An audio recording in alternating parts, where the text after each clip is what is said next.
Sir చెప్పండి. గద్దర్ గారి విగ్రహానికి అఫీషియల్‌గా పర్మిషన్ రావడం మీరు గతంలో చెప్పారు. అంటే అమర నిరాహార దీక్ష కార్యక్రమంలో నా ఇక్కడ గనక పోలీస్ పర్మిషన్ ఇవ్వకపోయినా, ప్రభుత్వం అధికారికంగా చేపట్టకపోయినా నేను ఆత్మహత్యాయత్నం చేసుకుంటా అని చెప్పేసి కూడా చెప్పారు. ఈరోజు ప్రభుత్వం దిగొచ్చింది అండ్ పర్మిషన్ ఇచ్చింది. దీన్ని ఏ విధంగా చూస్తున్నారు మీరు? ఇప్పుడు మా ఫ్రెండ్ వాళ్ళ అబ్బాయి ఇండిపెండెంట్ కౌన్సిలరు, ఆయన అమర నిరాహార దీక్ష చేసిండు. అందుకు నాకు తెలిసి నేను వచ్చేసరికి అసలు ఏంది ఇది, అసలు ఇది గవర్నమెంట్ దృష్టి వరకు కూడా వెళ్ళలేదండి. గవర్నమెంట్ దృష్టికి వెళ్ళినట్టంటే ఈ పరిస్థితి వచ్చేది కాదు. ఇది మధ్యలో ఏదో కొద్దిగా వేరే వాళ్ళు పన్నాగం మమ్మీ దీన్ని రాంగ్ రూట్ పట్టించుట్ల ఈ పరిస్థితి వచ్చింది. అయినా నేను గద్దర్కు వీర అభిమానిని. నాకు కమ్యూనిస్ట్ భావాజాలం అంటే చాలా ఎక్కువ, బాగా నేను ఆకర్షితులై 1981-82లో కాకతీయ యూనివర్సిటీలో గద్దర్ గారి ఫస్ట్ సభకు నాది 10th అయిపోయింది. 10th అయిపోయిన తర్వాత ఫస్ట్ సభకు అటెండ్ అయ్యాను. ఆ సభలో కూడా మాది రైతు కుటుంబం. రెండు ఒక పదాలు వినిపించాను రైతుల మీద. పొద్దంతా కష్టపడి పంటలేమో పండిస్తే అమ్మవతే అరవాయి కొనవతే కొరవాయి అనగానే గద్దర్ గారు ఏంది వీడు ఇంకా మీసాలే రాలేదు కుర్రోడు అని అడిగాడు. అడిగితే ఏ ఊరు మీది ఏంటి అని అడిగాడు. నేను అసంపర్తి హై స్కూల్, మాది అసంపర్తి, నాది హై స్కూల్ చదివిన. ఏం బాబు మరి అంటే ఆ రైతుల బాధ చూస్తే నేను సలించిపోతున్నాను నా ఈ ఏజ్లో అని. అప్పటికే నాది 15-16 ఇయర్స్ ఏజ్. 16 ఇయర్స్ ఏజ్లో కూడా 81లో కూడా గద్దర్ గారి వాళ్ళ పాటకు వాళ్ళ ఒక నాట్యానికి నేను ఆకర్షితులై నేను ఆ దారిలో నేను కొద్దిగా జననాట్య మండలి టైప్ వెళ్ళి కొన్ని పాటలు కొన్ని అటెండ్ అయ్యాను. నేను అటెండ్ అయిన తర్వాత మళ్ళా ఇంకా వేరే దాంట్లో కూడా అక్కడ చిన్న చిన్న సంఘటనలు జరుగుట్లా నేను అట్నే కట్టుబట్టలతోటి హైదరాబాద్ రావడం జరిగింది. హైదరాబాద్ వచ్చిన తర్వాత నాకు ఈ ఫ్రెండ్స్ ఈ తెల్లాపూర్ తోటి నాకు 30 సంవత్సరాల అనుబంధం. పెట్టడానికి గల ప్రధాన కారణం ఏంటి సార్? ఇంత భారీ విగ్రహం ఈ ప్లేస్ లో పెట్టడానికి గల కారణాలు ఏంటి? అయితే ఈ విలేజ్ తోటి గద్దర్ గారికి ఎంతో 50 ఏళ్ళ అనుబంధం ఉన్నది. ఇక్కడ ఎంతో మందిని ఆకర్షితులను చేశాడు ఆయన గానంతో, ఆయన పాటలతోటి, ఆయన నాట్యంతో. సో అందుకు ఈడ పెట్టడం జరుగుతున్నది. మా ఫ్రెండ్ సత్యయ్య గారు, ఆయనకు బాగా ఫ్యామిలీ ఫ్రెండ్, ఆయన ఇంట్లో ఆయనతో కలిసి ఎన్నో పర్యాయాలు భోజనం చేసిండ్రు. వాళ్ళు ఎన్నో పర్యాయాలు భోజనం చేసిండ్రు. ఇక సత్యయ్య గారి ద్వారా నేను కూడా అతనికి ఇంకా దగ్గర అయిపోయాను. సో ఏది ఏమైనా సరే కాంగ్రెస్ గవర్నమెంట్ స్పందించింది. మీరు అన్నారు అంటే కాంగ్రెస్ ప్రభుత్వం తప్పకుండా గద్దర్ గారికి మంచి రెస్పాన్స్ వస్తుంది, వాళ్ళే అఫీషియల్ గా చేస్తారని అంత నమ్మకం ఏముండే కాంగ్రెస్ పార్టీ? నేను మీకు ఇంతకుముందు ఇంటర్వ్యూ ఇచ్చినప్పుడు కూడా నేను చెప్పాను, ఏది ఏమైనా సరే పర్మిషన్ 100 అయినా 106 అయినా పర్మిషన్ కంపల్సరీ వస్తుంది. ఎందుకంటే ఆ సత్య అన్నట్టు ఆయన జీవితంలో కూడా వెనకడుగు చేసే ప్రసక్తి లేదు. ఆయన ప్రోద్బలంతో ఇదంతా, ఆయన వెనకాల మంచి సైన్యం ఉన్నది, హార్డ్ వర్క్ చేసే వాళ్ళు వ్యక్తులు ఉన్నారు. పాశం యాదగిరి గారు అయితేనేమన్నది, గాదే ఇన్నయ్య గారు, తర్వాత మన కంచా ఇలయ్య గారు, వీళ్ళంతా బాగా కృషి చేసిండ్రు ఈ పర్మిషన్ రానికి. జేబీ రాజు గారు వీళ్ళ ఈ పర్మిషన్ రానికి వాళ్ళు కూడా దీంట్లో భాగస్వాములై అది చేశారు. అందుకే నేను ఒకటి చెప్తున్నా, ఆ మహానుభావుడు ఆ పాట ఎలా రాశాడో ఆ పాట వీళ్ళ గురించే రాశాడని నేను అనుకుంటున్నాను. వినండి. మూగబోయిన గొంతులో జీవం పోసేది ఎవరు? ఆ జీవం ఎక్కడ?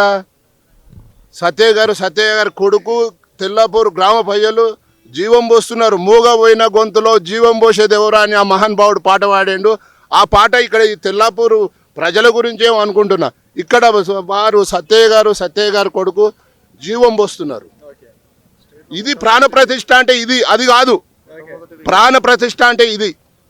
మూగబోయిన గొంతులో జీవం పోసేది ఎవరు అంటే కొల్లూరు సత్యయ్య గారు, కొల్లూరు భరత్ గారు, తెల్లాపూర్ ప్రజలు. 100% మార్పులు వస్తాయి. ఇది స్టేట్లో ఇంత భారీ ఎత్తున జరగటం, ఇది మన రాష్ట్రంలో తెలంగాణ రాష్ట్రంలో ప్రథమం ఇది ఈ విగ్రహం. దీంతో ఇక నీకు స్టార్ట్ అవుతుందండి. ఇక గద్దర్ గారు దాంట్లో ఏదైనా మంచి పాట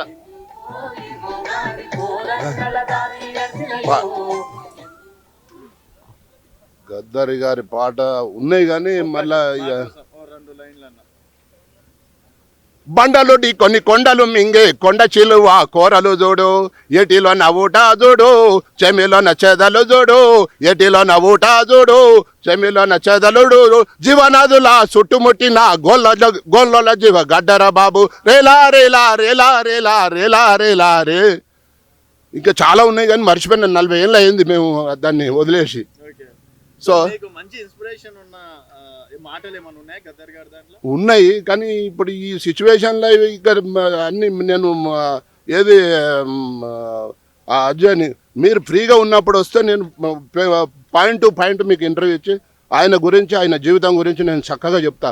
మా చిన్నాన్నకును ఆయనకు 50 ఏళ్ళ అనుబంధం ఉన్నది. మా సొంత చిన్నాన్నకును ఆయనకు ఫ్యామిలీ ఫ్రెండ్స్ వాళ్ళు. ఎన్నిసార్లు కలవడం అనేది జరిగింది? నేను ఒక 4 సార్లు కలిశాను మా చిన్నాన్న ద్వారా. ఆయన వాళ్ళ ఇంటికి వెళ్ళా వెంకటపురం వెళ్ళాను. కుటుంబ సభ్యులు లేరు, ఓన్లీ గద్దర్ గారిని కలిశాను మా చిన్నాన్న ద్వారా. 4 సార్లు కలిశాను ఆయన. గవర్నమెంట్ కాంగ్రెస్ గవర్నమెంట్ మంచి పరిపాలన అందిస్తుందని నేను ఆశాభావం వ్యక్తం చేస్తున్నాను. ఎందుకంటే ఇప్పుడు ఇచ్చిన తెలంగాణను వీళ్ళు మళ్ళీ పురం పరిశీలన చేయాలి. పాత 10 ఏళ్ళల్లో అస్తవ్యస్తం అయిపోయింది. కానీ తెలంగాణ ఇచ్చింది సోనియా గాంధీ కాంగ్రెస్ గవర్నమెంట్. కానీ అనుకోకుండా అది కొంత చేతులలోకి స్వార్థపరతల చేతులలోకి వెళ్ళిపోయి చాలా చిన్న భిన్నం అయిపోయి అది తెలంగాణ ముసుగులో కొందరే బాగుపడ్డారు. తెలంగాణ ప్రజలు ఎవరు బాగుపడలేదు. ఈ కాంగ్రెస్ పరిపాలన బాగుంటుంది అనేసి రేవంత్ రెడ్డి గారు ఆయనే మాత్రం కంపల్సరీ ఈ పరిపాలన చాలా చక్కగా చేస్తాడు. ఇటువంటి వాళ్ళకు గద్దర్ అంటే ఆయనకు వీరాభిమాని రేవంత్ రెడ్డి కూడా ఎన్నో సభలకు గద్దర్ అన్నని పిలిపించుకున్నాడు ఆయన. గద్దర్ అన్న అంటే లేదు ఇగో అందరూ అన్ని రకాలుగా ఉంటారండి. అందరూ అన్ని రకాలుగా నేను గిట్టని వాళ్ళు ఎంతమంది ఉన్నారు. ఆయన మీద 80 కేసులు బుక్ చేసిండ్రు. ప్రజాపాలన కాంగ్రెస్ గవర్నమెంట్ ఖచ్చితంగా అందిస్తుంది. గద్దర్ అటువంటి వాళ్ళకు కూడా వాళ్ళు ఇటువంటి నాయకులకు కూడా వాళ్ళు ఏది చేయాలో అది చేస్తారు. ఇంకొకటి ఎవరెవరికో అవార్డులు ఇస్తున్నారు. ఇంత పెద్ద మహానాయకునికి అవార్డు ప్రకటించాలి, ఈరోజు సభలనే ప్రకటన చేయాలి. ఆయన పేరు మీద ఒక సంస్థ ఏర్పాటు చేసి ఆయన పేరు మీద ఎంతోమంది పేదవాళ్లకు ఆయన ఒక సంస్థ ద్వారా చైతన్యాలనేసి మా ప్రజలు ఇప్పుడు మాకు వచ్చే పెద్దలు వాళ్ళ దగ్గర వాళ్ళ ముందు ఇది డిసైడ్ కావాలా. ప్రతిమానం ఏందండి, ఆయన పేరు మీద ఎంతో పేద విద్యార్థులకు పేద స్టూడెంట్లకు ఎంతో మందికి ఆయన ఆదర్శంగా నిలవాలి. ఆయన పేరు మీద ఒక సంస్థ నెలకొల్పాలి కంపల్సరీ. ఇదే మాది ఇదే కంపల్సరీ. గద్దర్ పేరు మీద ఒక సంస్థను ఏర్పాటు చేయాలి. దానికి చైర్మన్ ఉండాలి. ఏదైతే ఎస్సీ ఎస్టీ కమిషను మహిళా కమిషన్లు ఎట్లయితున్నాయో గద్దర్ సంస్థ పేరు మీద కూడా ఒక కమిషన్ ఏర్పాటు చేయాలి. కమిషన్ ద్వారా ఆ సంస్థ ద్వారా ఎంతోమంది నిరుపేద విద్యార్థులకు నిరుపేద స్టూడెంట్లకు వీళ్ళందరికీ వాళ్ళు సహాయపడుతుంది ఆ సంస్థ. గద్దర్కు అందరూ గద్దర్ మేము ఏది కామ్రేడ్ వారసులం గద్దర్ వారసులం. అది గద్దర్కి ఏం ఆస్తి ఇచ్చారండి వీళ్ళందరూ? గద్దర్ వారసులు అని అంటారు. గద్దర్కి ఏమన్నా ఆస్తి ఇచ్చారా? పోతూ ఆయనకు ఒక బుల్లెట్ ఇచ్చాడండి ఆయన ఆస్తి. అది 6 బుల్లెట్లలో 5 బుల్లెట్లు తీసిండ్రు, ఒక బుల్లెట్ మిగిలింది. ఆ బుల్లెట్ తోటి ఆయన పోయిండు. ఆయన ఆస్తి అది.